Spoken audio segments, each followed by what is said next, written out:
Some businesses succeed, some don't. Then there are those that seem to have been around forever.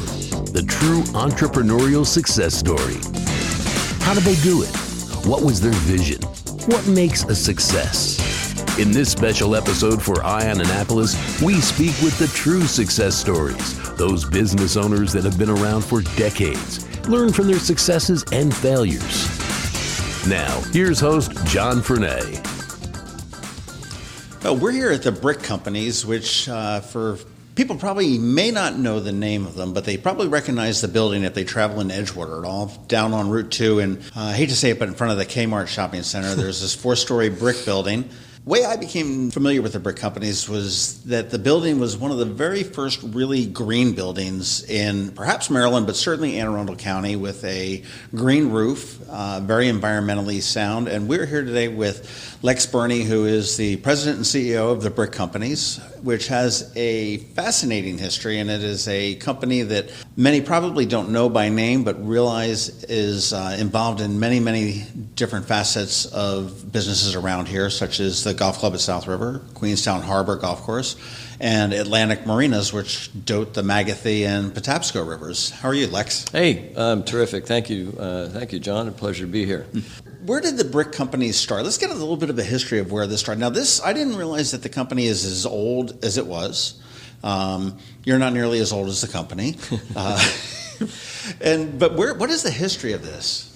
Sure. Well, I'll try to take 128 years and condense it as much as I can. The company was founded by two gentlemen that co-owned a tugboat in 1892, one of whom was named John Miller, and the other one was Ross Lipscomb.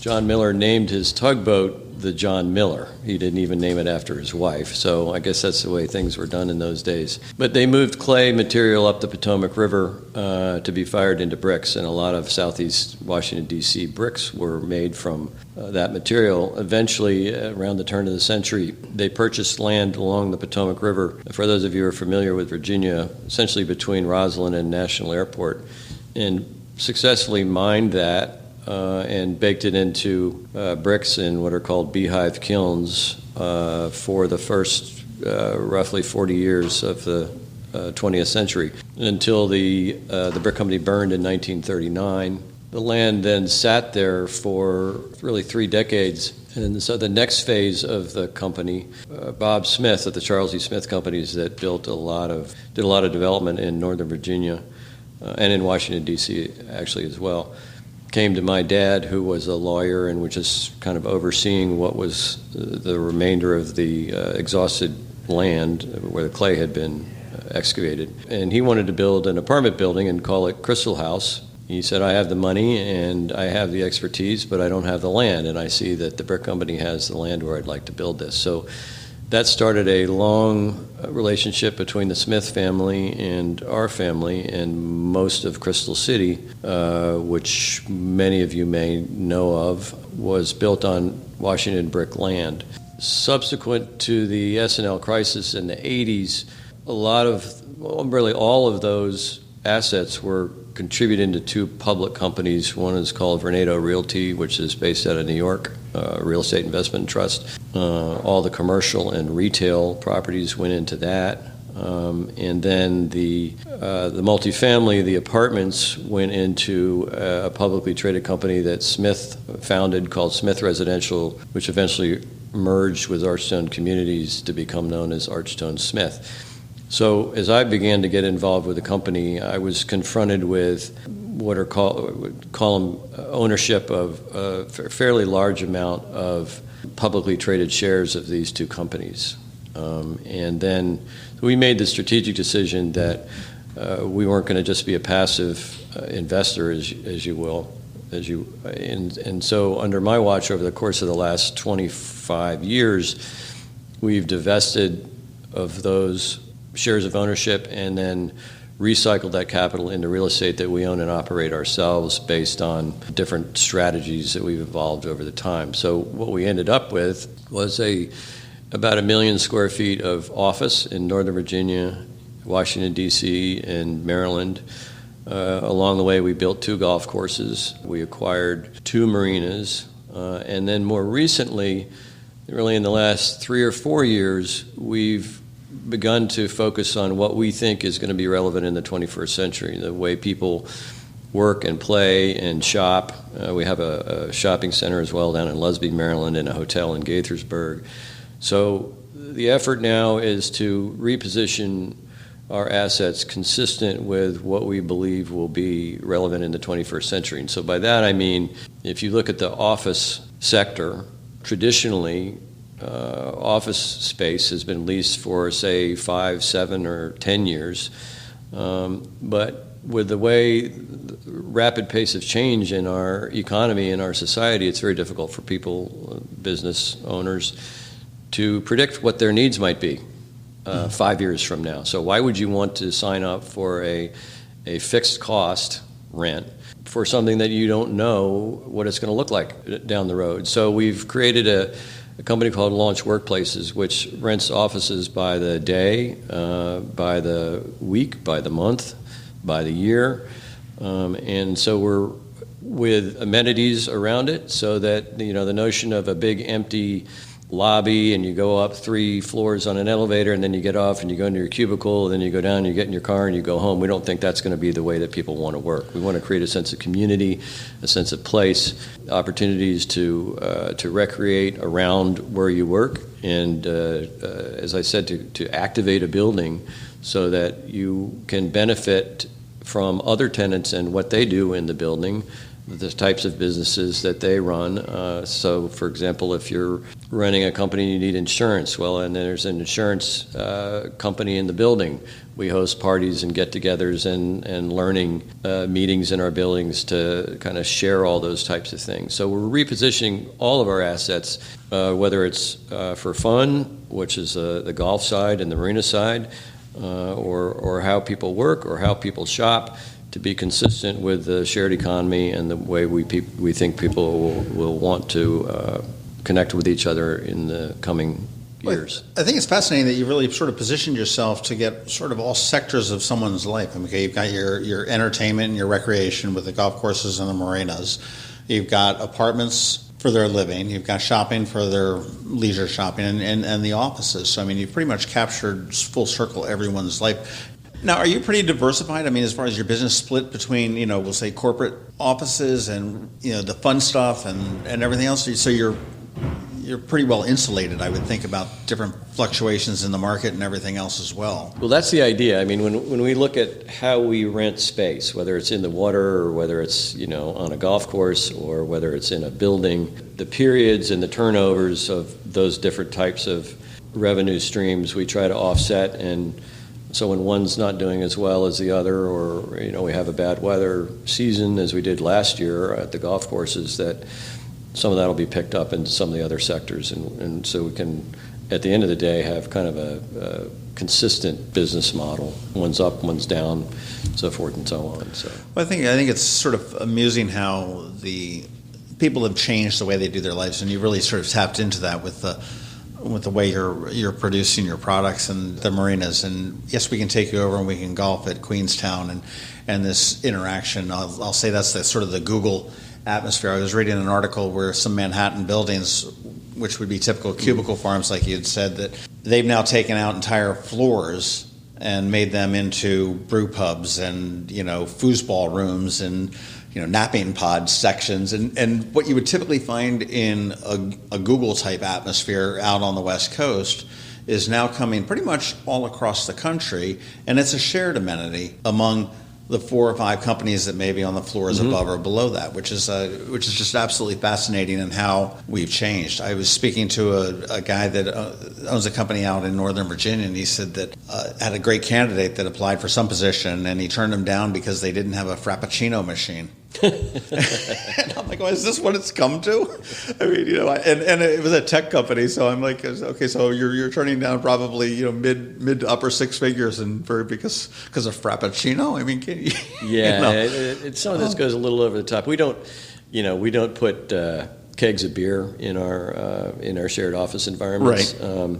We'll leave that up to the millennials, I suppose. I'm still a little old school when it comes to work. I'm not sure that you want to be guzzling beer all afternoon while you're trying to do your work. But certainly, work hard, play hard at the right times. Nothing wrong with that. Right. You're not building bricks anymore? Haven't made a brick since 1939. Okay. So you build with bricks, but not... We have built with bricks. We still get... it's funny, we still get a couple of phone calls for bricks every year, because in the phone book, and we don't have phone books anymore, but if you Google and you end up with the brick companies, we'll get a call and say, hey, I'd like to have, a hod of, I don't even know the brick terminology, right. The big block of bricks, and we'll say, well, we haven't made bricks for whatever that would be, 70 or 80 years, and people have been incensed and say, well, why in the heck do you call yourselves the brick companies?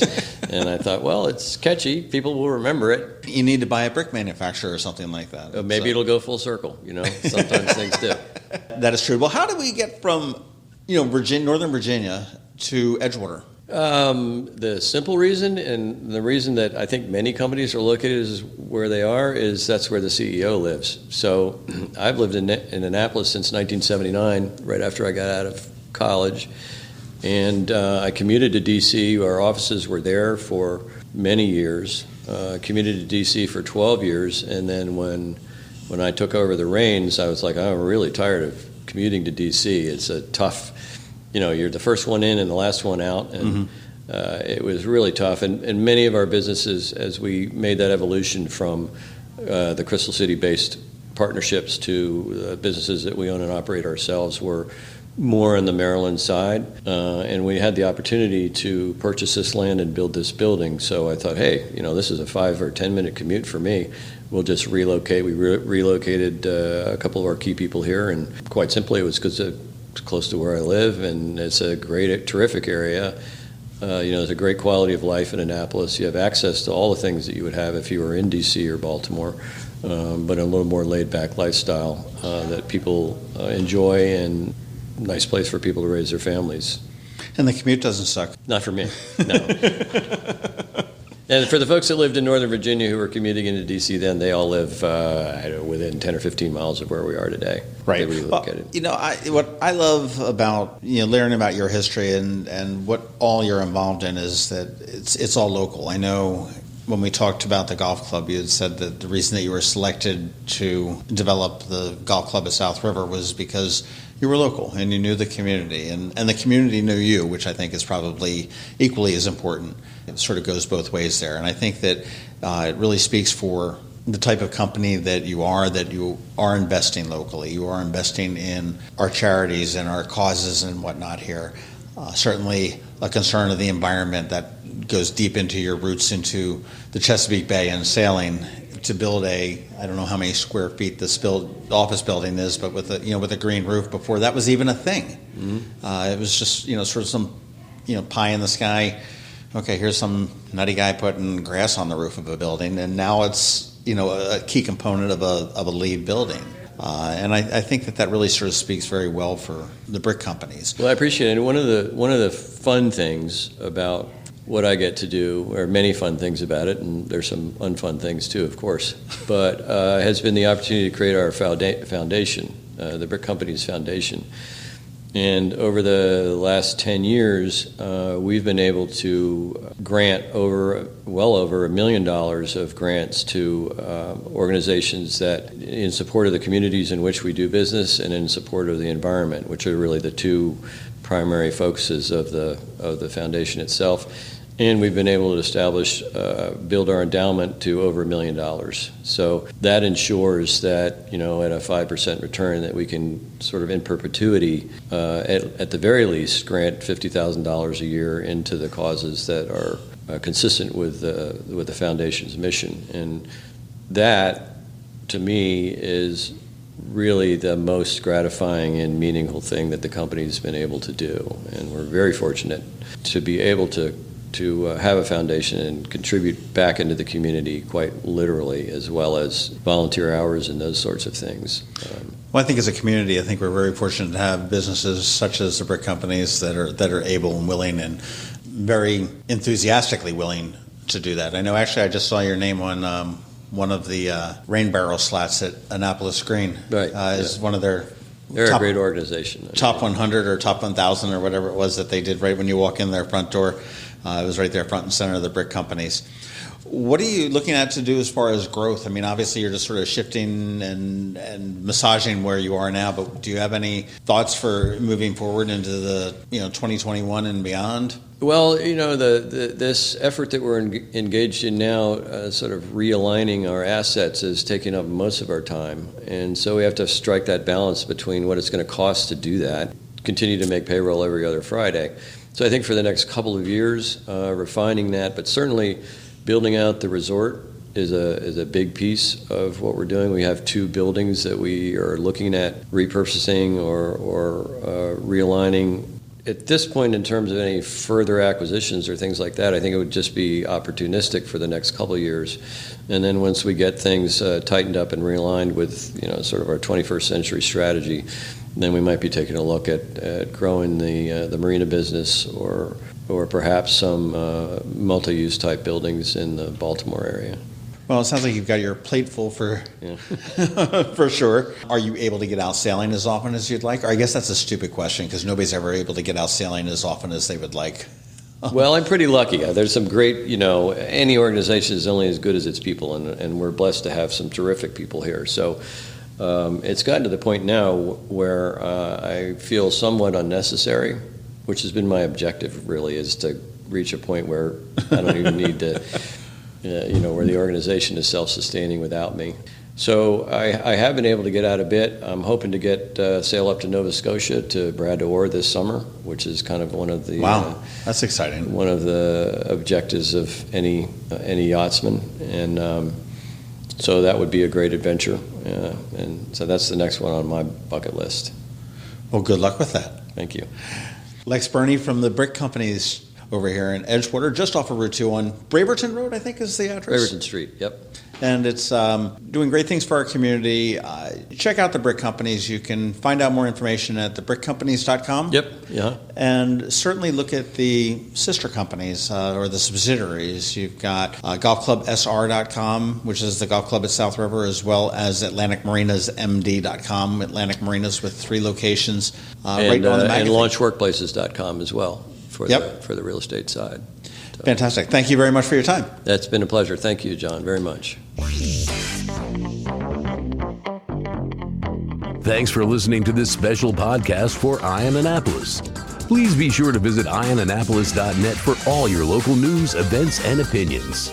And in case you haven't already, please subscribe to the Ion Annapolis Daily News Brief, where we bring you your local news direct to your phone or tablet every Monday through Friday at 7 a.m. Subscribe on iTunes or Google Play.